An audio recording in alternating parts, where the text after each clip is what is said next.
Hello and welcome to Dice and Demons. I'm Emma, and in this video I'm going to show you how I make a marble-like base for my Primaris captain. I found this way of making a base both quick and efficient and fun, and I'm also really happy with the finished results. So I think I'll be doing this a lot more in the future. So I decided I wanted to go for a marble-like structure for the base. And I could just carve this out of foam board, and I usually would, but for this project I have been lucky enough to be given access to a big laser cutter. So for this time I'm going to be painting a sketch, and then it's going to be scanned into a computer, and then it will somehow magically, I don't understand technology, it'll somehow magically be transferred to the laser cutter. So I've decided to just go with some big irregular tiles to illustrate marble. And I know that a laser cutter will cut in different depths depending on how dark the lines are. So I'm doing darker lines here between the tiles themselves, and then lighter colors here with just a pencil to illustrate scratches and cracks in the tiles and so on. And I have no idea if this is going to work, so I thought that I would start out with a base instead of a really big project that I'd spent multiple hours preparing, and then just to find out that it wouldn't work anyway. So that's why I went with a base as my first laser cutting project. So it is being put into the computer and scanned and then given to the laser cutter, and this is what it did with it. And it was really fast, very efficient. And here you can see the end result. I am so pleased with this. I'm really impressed with how quick and easy it was, and just how well it translated from my sketch into a real 3D object. I'm giving it a coat of Mod Podge here. It's not the exact same brand, but it works more or less the same way, because afterwards I'm going to be using the Wraithbone spray to prime it with.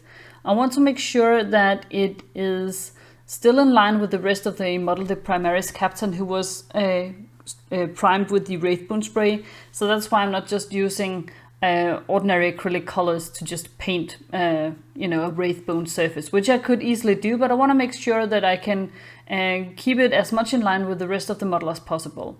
Also, I want the coat to be sort of a protection layer, because after all, foam board is a soft material. Then I'm painting it using 3 different contrast paints. The Apothecary White, which I used here, and then I'll be using Griff Charger Grey to give some darker definition to some of the areas, like there's a bit of color play in the stone. And then lastly I'll be using Pterodon Turquoise. And these 3 colors are the exact same colors I used on the sword that I painted for the Primaris captain, who will be standing on top of the base. So I think that will tie the whole model together really well. That's the plan anyway. And you can see I'm just doing a wet blend here. It's really quick and efficient. I think I spent 5 minutes or something like that in real time painting this base. So it's not something that takes forever. And then once the contrast paints were all dry, I just gave it a quick highlighting with white. And this is the Army Painter Matte White that I also used for the cross hatches on the Primaris captain's sword. I know this doesn't look exactly the way that real natural marble look, but I don't care too much, because the rest of the model is also not painted to look realistic, but more to have almost sort of comic look to him. So I think it is a nice match for the base as well. I don't want it to stand out as being really realistic, and then making the model on top of it look out of place somehow. That would be the opposite effect of what I really want a base to do. I want the base to highlight the model and not make the model look weird. So I think this is a pretty efficient way of doing it, especially also if you don't have an airbrush. A lot of you have probably heard about doing marble techniques using an airbrush and spraying it through some dry wet wipes or some other materials, and it can work really well. And I've tried it myself, and it does work very nicely and is pretty easy to do, but I just thought that wouldn't really match the rest of the model. So that's why I'm using just a pencil and ordinary colors here.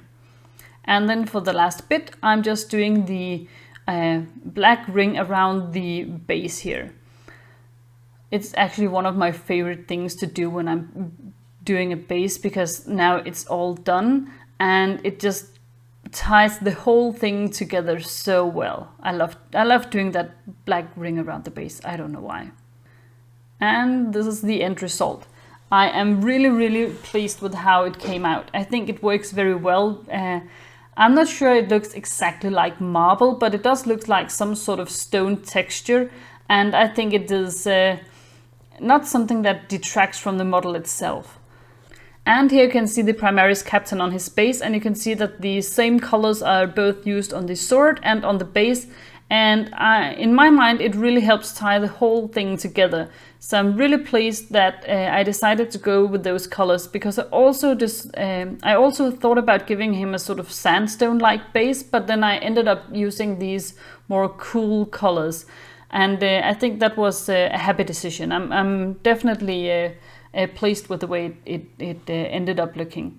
So if you have some questions or comments or anything you would like me to hear, please leave them in the comment section below. If you have some models you'd like to show off, you are also more than welcome to join us on the Dyson Demon showroom on Facebook. I'll leave a link to that in the show notes. And I just hope you found this video inspirational and fun, and I hope to see you next time. Thank you so much for watching. Bye.